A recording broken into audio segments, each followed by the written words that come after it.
Mes chers compatriotes, chers parents, chers amis, l'année 2016 aura été marquée par une montée de la violence qui a frappé notre archipel en son sein. Mes pensées les plus sincères vont à toutes ces familles endeuillées qui pleurent en enfants ou en proches. La violence n'est pas une fatalité. Il nous faut nous atteler, sans discontinuer, à poursuivre le développement de notre territoire, unique voie qui nous permettra d'endiguer ce fléau.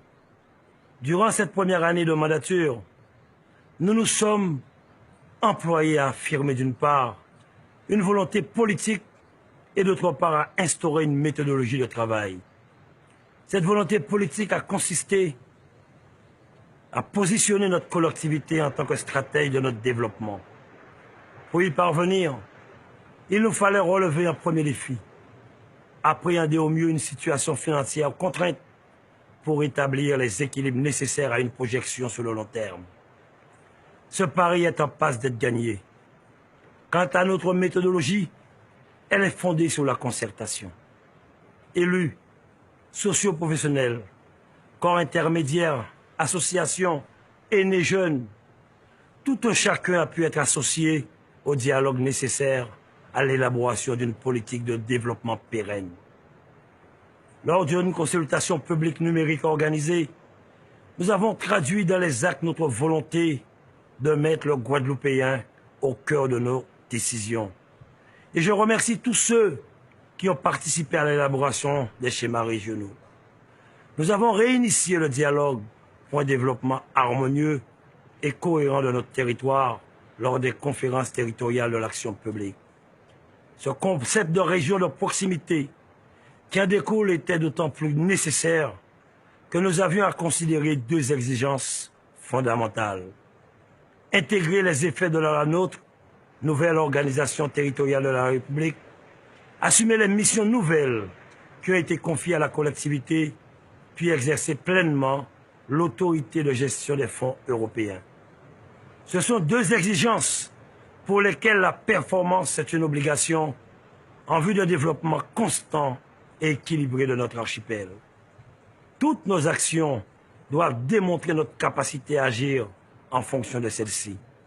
C'est fort de notre confiance que nous avons tout au long de cette année conforté les secteurs traditionnels de notre économie, valorisé notre savoir-faire, donné de l'espoir aux jeunes, repositionné et mis en ordre de bataille nos collectivités pour changer l'avenir de notre archipel. L'année 2017 s'inscrira donc tout naturellement dans le prolongement de cette nouvelle impulsion que nous avons su donner à notre collectivité. Nous avons de grands défis à relever ensemble. De nombreuses échéances nous attendent tout au long de l'année à venir. Nous aurons à assumer pleinement notre rôle de chef de file du développement économique. Accompagner nos entreprises afin de les rendre toujours plus performantes. Mettre en œuvre l'ensemble des moyens à notre disposition pour voir émerger les jeunes pousses et devenir le carrefour des projets innovants de la Caraïbe. Ces 12 derniers mois ont été fructueux et bénéfiques pour notre région. C'est un vrai message d'optimisme que je souhaite vous adresser. La Guadeloupe possède tous les atouts pour réussir. Je pense à la Coupe Davis, où nous avons su démontrer, s'il le fallait encore, notre formidable savoir-faire et notre savoir-être, tout en préservant nos intérêts financiers. Je pense à nos sportifs, qui déterminés ont fait rayonner la Guadeloupe sur la scène nationale, européenne, internationale, mais aussi olympique. Je pense à nos jeunes talents, audacieux, nos artistes, nos chefs d'entreprise, nos cuisiniers, nos artisans, qui partout dans le monde se sont distingués et ont fait connaître leur île. Je pense avec fierté à cette Guadeloupe reconnue, récompensée, primée par les grandes institutions et même les plus grands magazines pour son tourisme, pour son accueil, sa culture, ses traditions, tout simplement pour sa population. C'est un message d'espoir et d'optimisme, de conviction et de détermination que je tiens à vous adresser.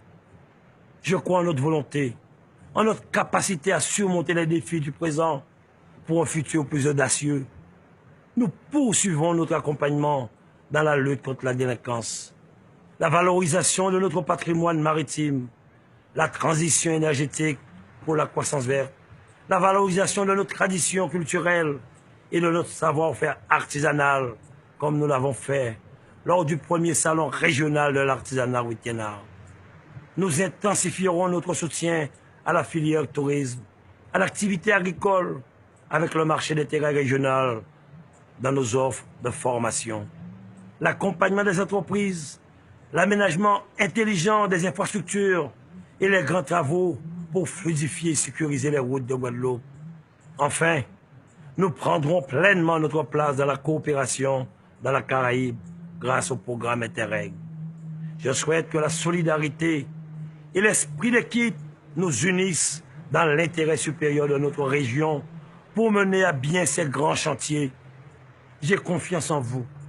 J'ai confiance en nous. J'ai confiance en la Guadeloupe. Je n'oublie pas ceux qui souffrent, ceux qui sont dans l'isolement, qui connaissent la dureté du chômage ou qui sont sans logement. Que cette nouvelle année 2017 leur donne des raisons d'espérer, de relever les défis les plus urgents et de faire en sorte que leurs priorités puissent connaître une réalisation totale. Tels sont les vœux que je formule pour l'année qui s'ouvre, des Saintes à la Désirade, de Marie-Galante à Pointe-à-Pitre, en passant par la Basse-Terre. Bonne et heureuse année 2017. Qu'un autres par la main, qu'un nous par la main, Allah pour autres, Allah pour nous réussir ensemble, en parler pour nous.